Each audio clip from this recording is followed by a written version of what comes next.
Hi, everybody. So it's time for another new essay. We're halfway through. Think about that. We've written 2 essays. We have 2 more to write. So yay, keep it up. So this one is an argument, right? Or writing to convince, which is something, of course, we're going to have to do forever. We do it all the time. Sometimes it might just be an email to somebody that we want to convince that we should go to this movie instead of that movie.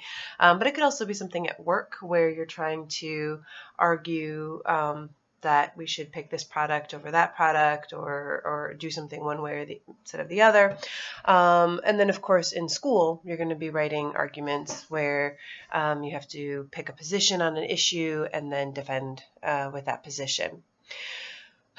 So that's what we're doing with this one. And hopefully you've already been looking at the assignment and looking at the letters that you get to pick from. They're from the New York Times, and I just went through and picked 5 kind of current debates that are out there, something that is just kind of being discussed by people on the internet and on the news, and then we get to pick a side and defend it. So to help us with that, it's good to know some of the vocabulary and some of the elements for a good argument. So that's what these videos are going to talk about.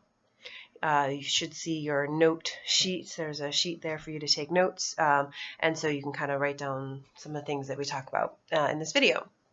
All right, so first, of course, is the claim.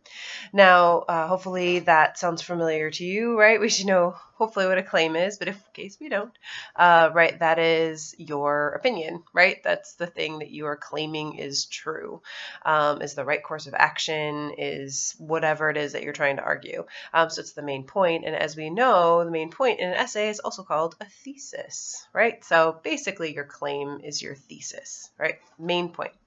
Now you'll notice there's something underneath claim that says qualifying a claim. And this might be new to you, and this isn't, but it is an extremely important concept. Unfortunately, the word qualifying, I think, doesn't help us. Basically, we're putting qualifiers on our claim. Here's the idea. What would be easier for me to argue in an essay? That Kevin Hart is the best comedian that's ever existed, or Kevin Hart is one of the best comedians of the last 5 years? The second one, of course, right? Because I'm qualifying what I am arguing, right? So in other words, instead of saying, instead of having to argue that he's, first of all, the best, meaning, if anyone thinks that even one person is ahead of him, they're wrong, which would be hard to argue, especially for something that's opinion-based. And also, it's limited by time, right? I don't have to look at every comedian that's ever existed in the history of time. I just have to look over the last 5 years.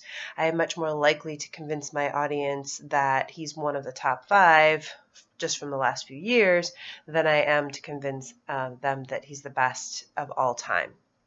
So qualifying your claim is also another way of saying narrowing or focusing your claim.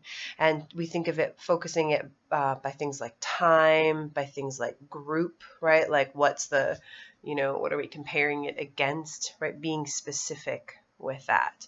Another example might be if I was going to argue that the United States should, if I said, the United States should allow all immigrants from every country to come here whenever they want, right?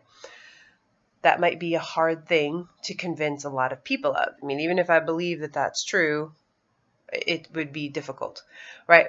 A more reasonable, more qualified, more focused argument might be something like, I think we should increase the number of legal immigrants that we allow into this country from these countries, or increase the number of green cards, whatever. So and for the next 5 years, something.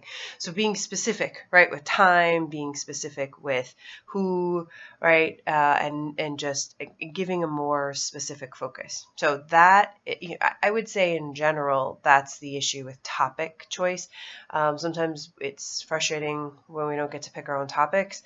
However, it's a double-edged sword. Getting to pick your own topic can be difficult because there's a lot to pick from, and we often, almost always, if you pick your topic, you pick something too broad, and we need to narrow the focus. All right, so we're going to stop there, and I'll see you in a few minutes on the next video.